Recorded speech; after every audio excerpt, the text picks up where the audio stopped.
Hello, my dears. I hope you've been having a very nice first month of the year and also that you've made some dent in your reading goals for the year. Now, this month has been quite eventful for me in terms of my career. I resigned from the place that I currently work at, and just other developments have been going on, which I will soon update you on. In terms of reading, I didn't get to read as much as I would have liked, but I definitely can say that I read every single day. And so let's hop right into it. So for my TBR, I had decided that I was going to read as much of the Caraval series as I could, and that I was also going to reread and sort of re-annotate and live Atomic Habits. And also, I had planned that I would be reading a few of the Shatter Me series. Now, I'll be straight up with you. I did not get to the Shatter Me series, and also the Atomic Habits one. I didn't get to reread that. As for a Caraval series, I have completed it. Oh, I wouldn't say completed, but I have read Caraval, Legendary, and Finale. But I am about a quarter of the way, I would say, through Spectacular.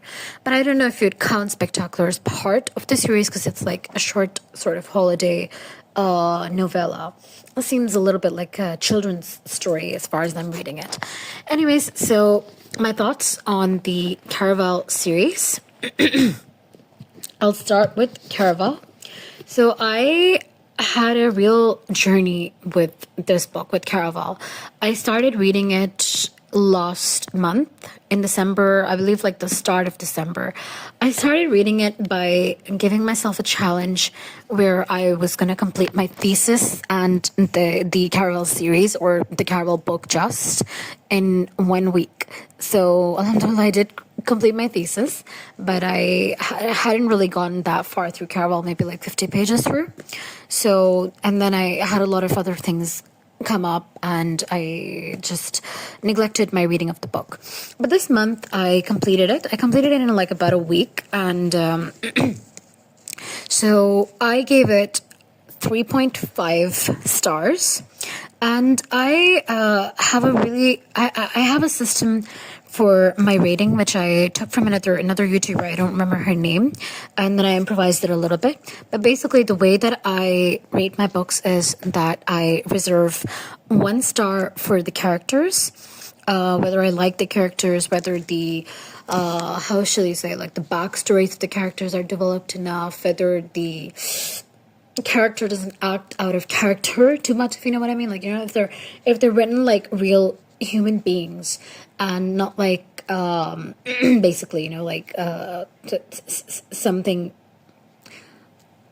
It depends on the story, but if they're written like with those real raw emotions, that's 1 star. Then another star is for the plot.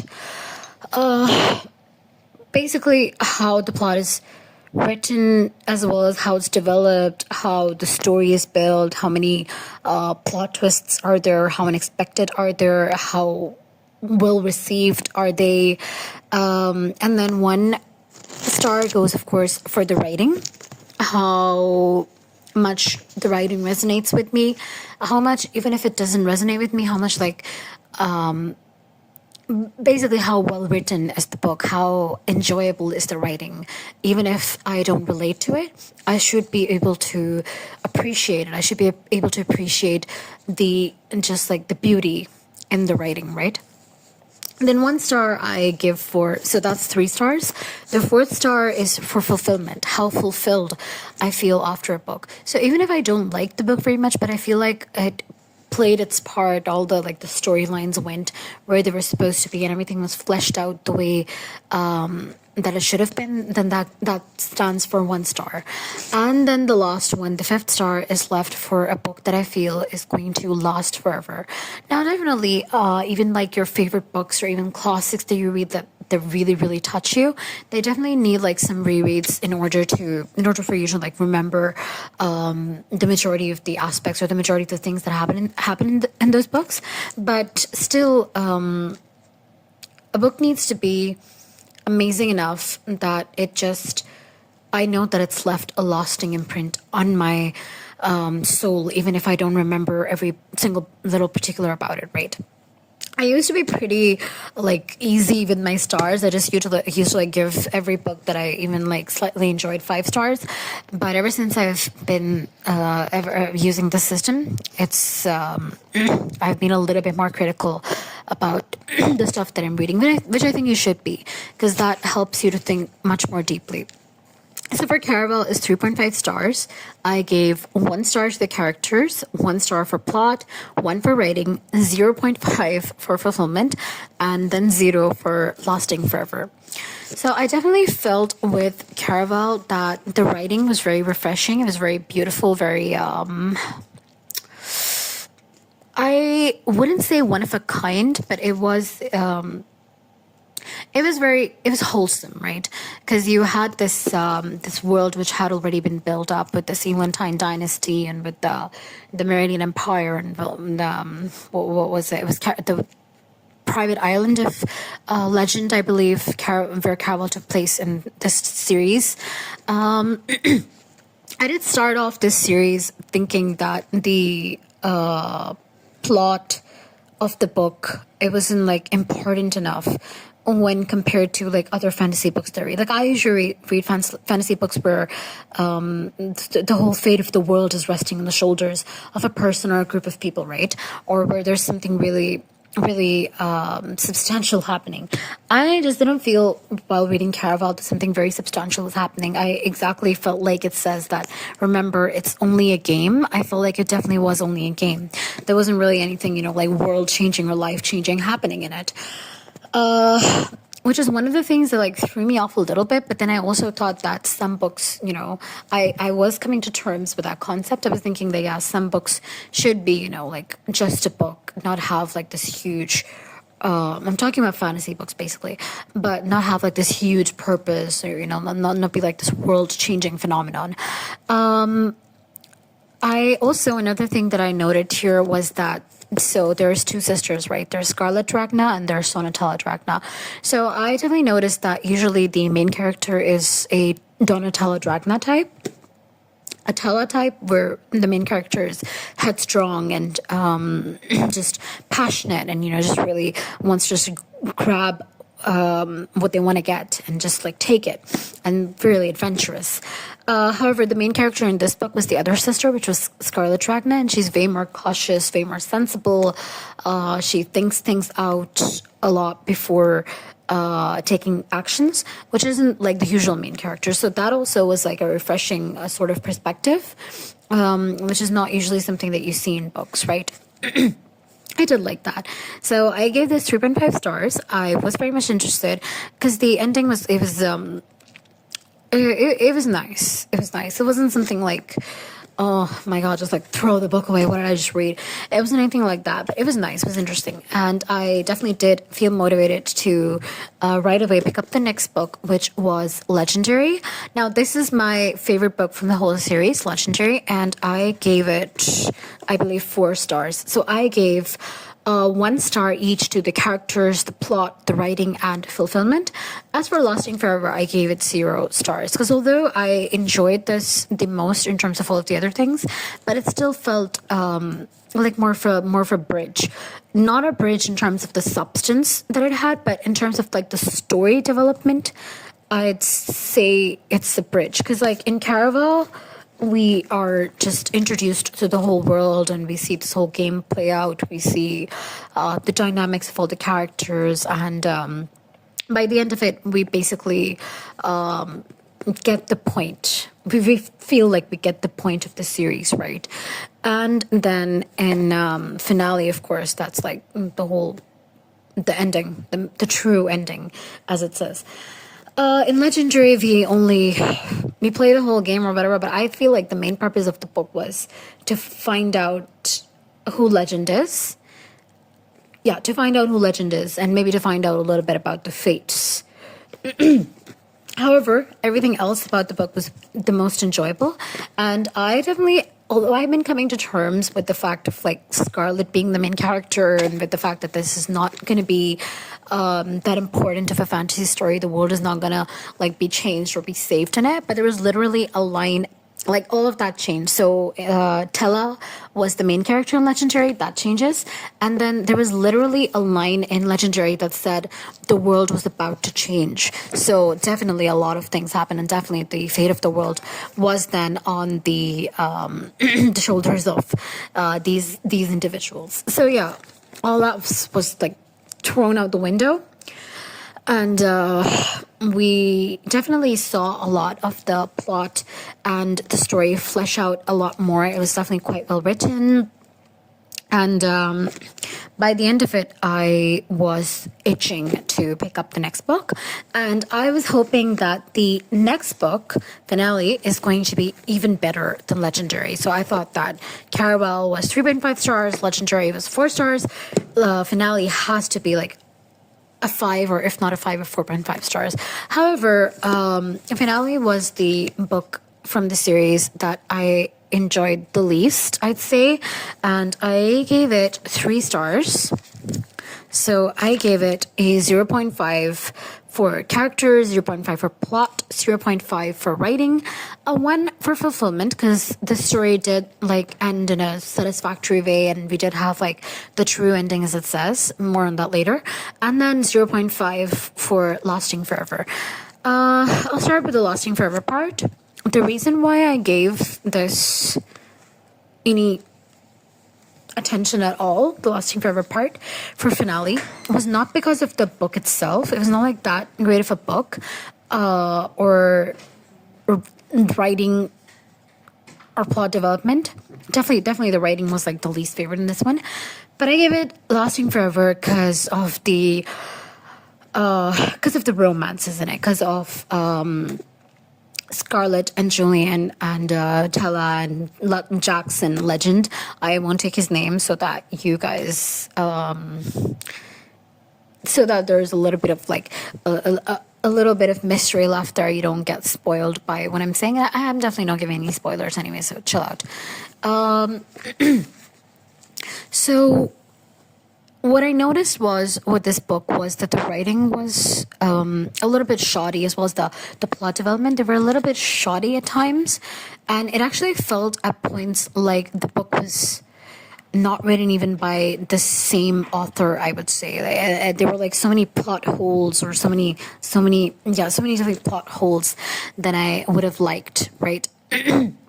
I definitely didn't come to terms with the concept of immortality the way that it was explained over here, and definitely the fates. The reason why I gave character 0.5 plot, even though of course I really liked the character of Donatello and Scarlet and Julian and all of the other cast of characters in Caraval, I really loved their characters.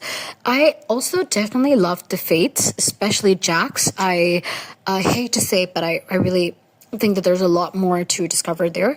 And also I found out that we have the Once Upon a Broken Heart series, which is, I believe, about Jax. So I have just like ran and placed an order for that. So although I definitely really loved these characters, but I felt like the fates, and not just even like the greater fates or like the lesser fates were humans, but also the places that are fates, like the menagerie and the immortal library, and as well as like the objects, the fates, like for example the Reverie Key. I just felt like there was a lot more room for us to get more of a backstory on them. We don't even like really understand them. Like we get how they were created, but we don't get anything beyond that.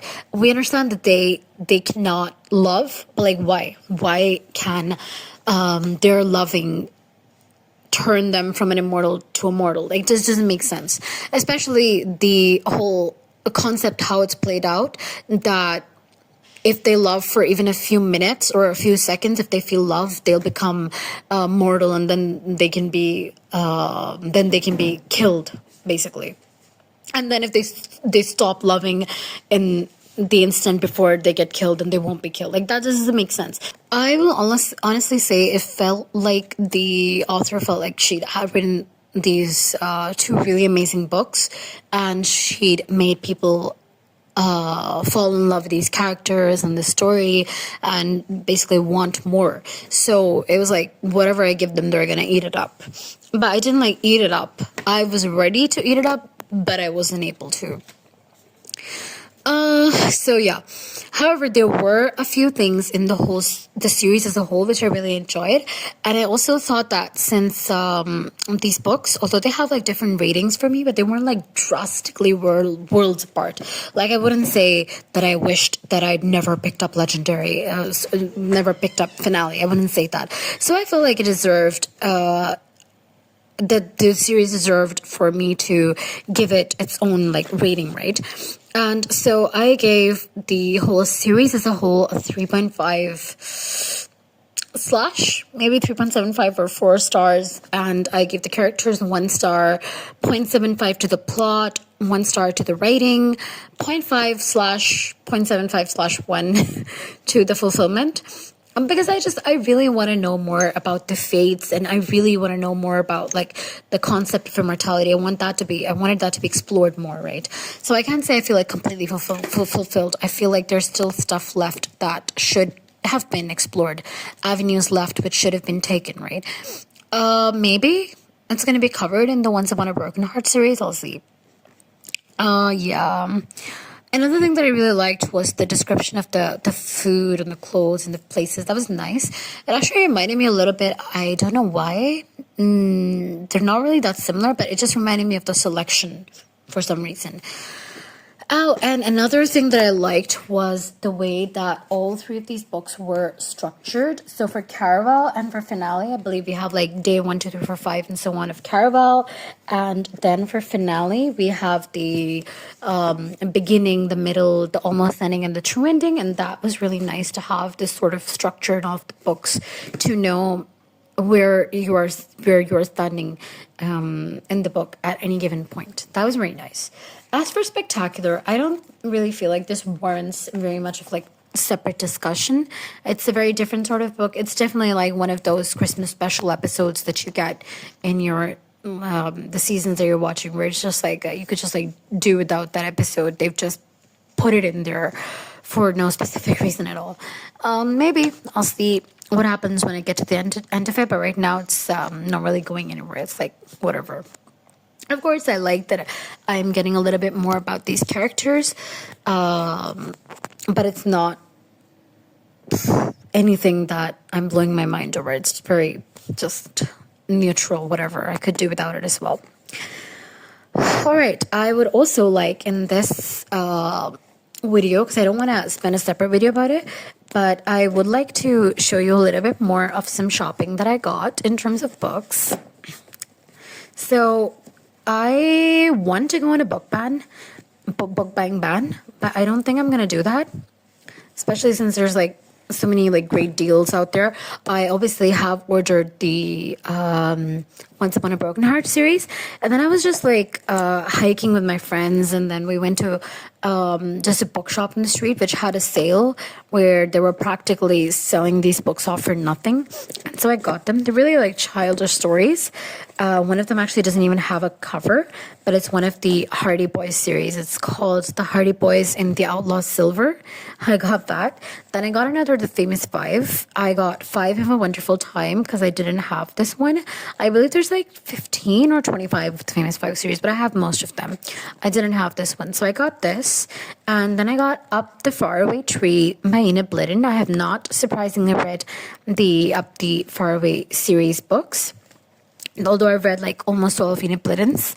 Then I got one. I haven't heard about this before, but I feel like it says it's a children's classic. I feel like at the back of my mind, maybe somewhere I saw this mentioned, and it's called Kidnapped by R.L. Stevenson. And I feel like I might enjoy it. It looks like either Gulliver's Travels or The Treasure Island, but maybe I'm just saying that because there's a ship on the cover. I don't know. All right, then I got something called Words of Stone by Kevin Hanks. Now, this is definitely a book that I have never ever heard about, but I am interested. I feel like it's a children's book, but I'm interested in how it's going to be. I feel like it's going to be like a countryside or like a summer read, something like that. So that was my January in books. I hope that you guys had a really good reading month as well. I would like if you dropped a comment and told me of the books that you have been enjoying and the books that you would like to recommend to me as well. I would love to hear your recommendations. And until next time, I'm going to see you hopefully soon, inshallah, in my February TPR video. Let's hope for a very much more better reading month for the next month. Bye. See you next time.